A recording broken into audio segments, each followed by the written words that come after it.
All right, so first hole, going to be a small pilot hole into the bumper beam.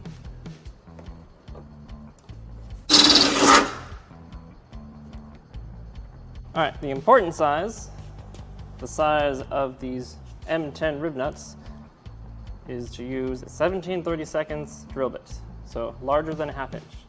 If you don't want to go get one, yes, you could use the 1/2 inch and just kind of swirl it around and try and make that bigger. Better to just have the right tools first.